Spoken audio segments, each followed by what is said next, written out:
Hier werden Information und Orientierung zum unvergesslichen Erlebnis. Genießen Sie einen atemberaubenden 360-Grad-Rundumblick über die Kulturstadt Weimar. Viel Vergnügen bei diesem besonderen Erlebnis wünscht Antenne Thüringen.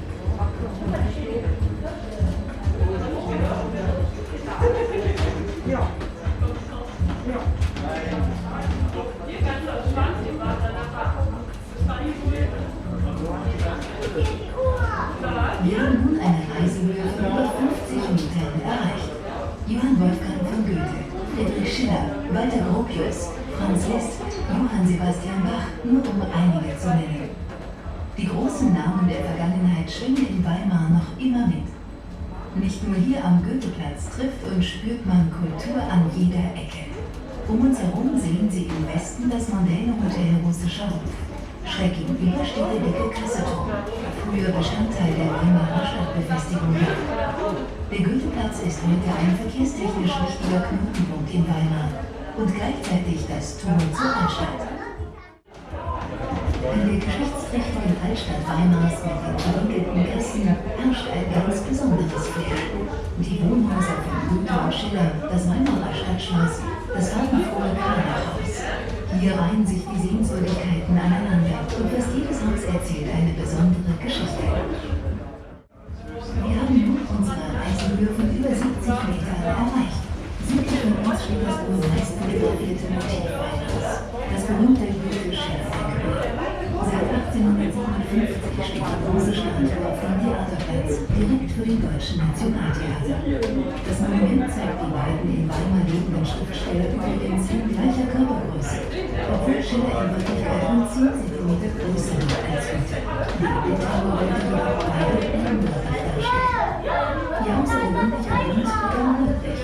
Nach einem ersten Aufeinandertreffen 1788 ging Goethe seinem jüngeren Kollegen 6 Jahre lang aus dem Weg. Im Sommer 1794 kam es schließlich zu einem regen Briefwechsel zwischen beiden, aus dem sich eine 10-jährige Freundschaft entwickelt. Über hunderte Jahre war Weimar Zentrum des intellektuellen und kulturellen Lebens in Deutschland. Im 18. und 19. Jahrhundert zog die Stadt die damalige führenden Dichter und Gelehrte an. In der sogenannten Weimarer Klassik entstanden literarische Werke von außergewöhnlicher Bedeutung. 1998 nahm die UNESCO das Ensemble Klassisches Weimar in seine Welterbeliste auf. Es umfasst einzigartige Sehenswürdigkeiten, welche die bedeutsame Kulturepoche der Weimarer Klassik repräsentieren. Darunter Gebäude der Weimarer Altstadt und zahlreiche Parkanlagen. Das UNESCO-Welterbe des Bauhaus und seiner Städten in Dessau und Weimar vereint die Bauhausschule, die wichtigste Kunstschule des frühen 20. Jahrhunderts, dessen Wurzeln in Weimar liegen.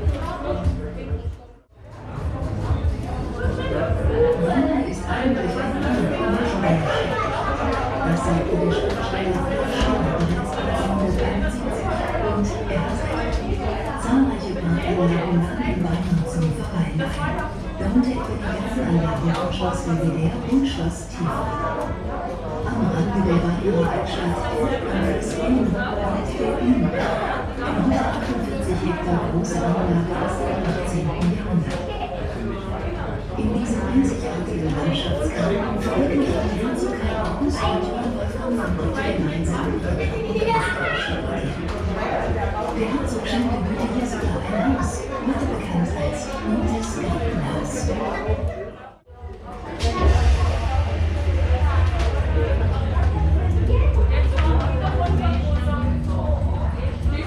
Während sich unsere Aussichtsplattform langsam auf den Weg nach unten macht, wenden wir uns noch einmal der kulinarischen Seite Weimars zu. Selbst hier hat Goethe seine Spuren hinterlassen, denn dieser war alles andere als ein Kostverächter. Eine seiner Leibspeisen war unter anderem Sardellensalat. Als Nachspeise aß er gerne Nudelfitz. Lassen Sie sich vom Namen nicht täuschen. Diese ist nicht etwa anstößig, sondern ein mittelalterlicher Ausdruck für ein süßes Meisterwerk der Nonnen. Und so schmeckt es auch. Wer es wieder deftig mag, findet sicher auch nationale Gerichte gefallen. Thüringer Bratwurst und Klößen.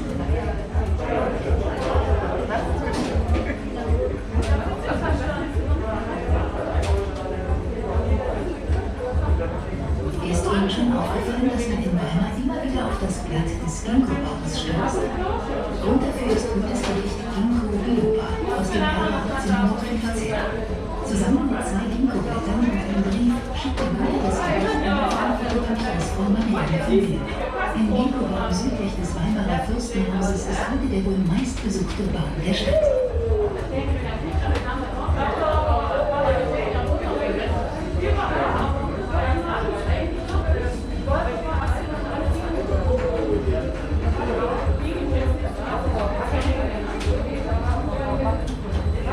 Meine sehr geehrten Damen und Herren, wir haben in wenigen Augenblicken das Ende unserer Reise erreicht. Besuchen Sie doch im Anschluss unsere Skyliner. Das Skyliner-Team bedankt sich, dass Sie mit uns geflogen sind und freut sich über einen kräftigen Applaus.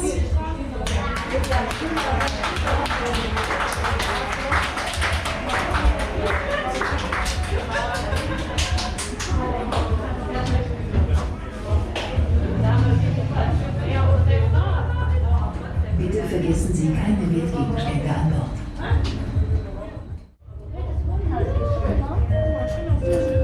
Wir haben erfolgreich angedockt und sind zum Ausstieg bereit. Wir wünschen Ihnen weiterhin viel Spaß bei Ihrem Aufenthalt in Weimar.